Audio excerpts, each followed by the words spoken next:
Today I am going to give a quick demo of my project openAlex Etl. The main purpose of this project is to extract academic publication data from the openAlex API, process and transform the data and load it into a PostgreSQL database. Um, First, we open the readme.md file.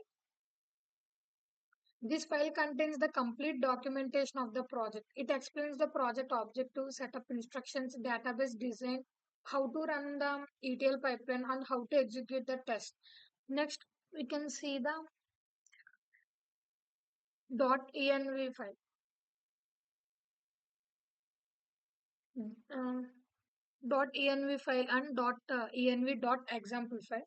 These files are used for configuration, database credentials, API related configuration, and other environment specific values are kept outside the main Python code.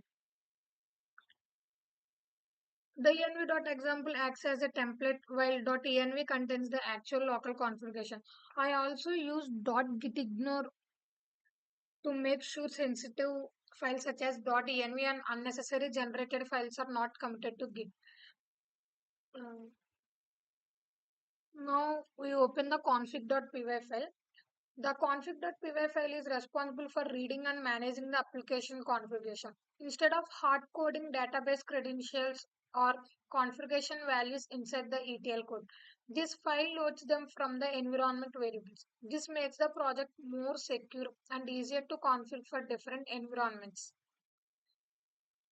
Next is the docker compose.oml file. I use Docker Compose to create and run the PostgreSQL database environment. This is useful because anyone can start the required database without manually installing and configuration PostgreSQL on their system. Now we can open the db.py file. The db.py is the database layer of the project.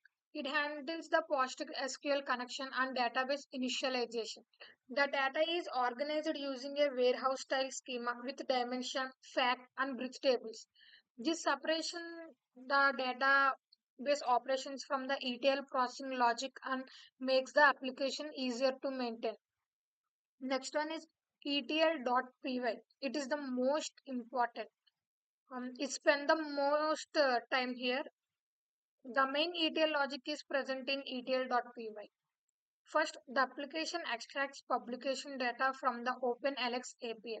The data is fetched in batches instead of downloading everything at once.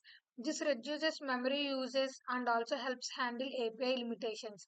During extraction, the pipeline also handles API failures and rate limits using retry and back of logic.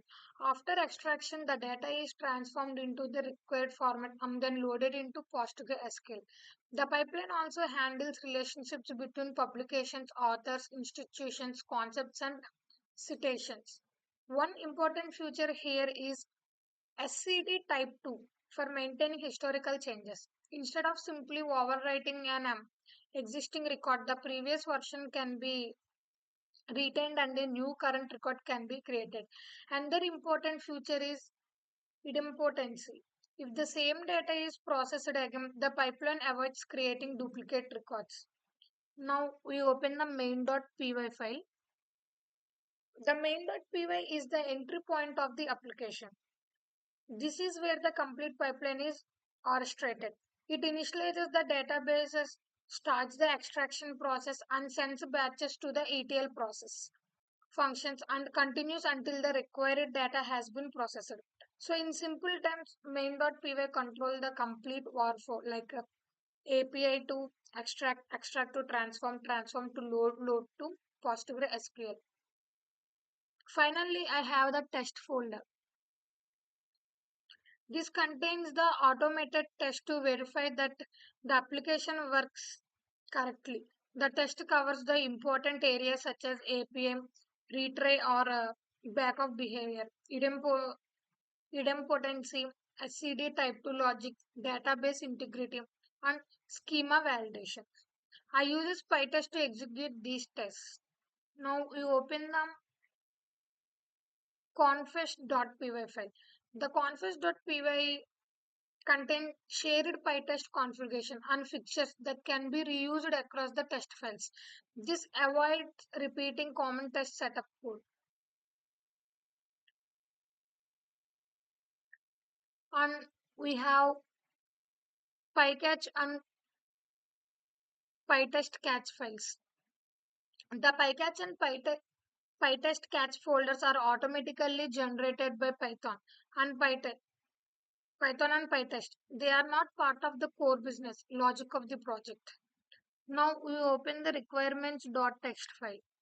Finally, the requirements.txt contains the Python packages required to run the project.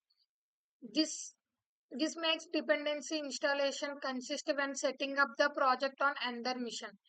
So to summarize this project, it is a complete ETL pipeline where openAlex is the source, Python performs extraction and transformation, and PostgreSQL is the target database. The project also includes batch processing, API retry handling, SCD type 2, idempotent loading, Docker-based database setup, configuration management, and automated testing. This makes the pipeline scalable, maintainable, and reliable.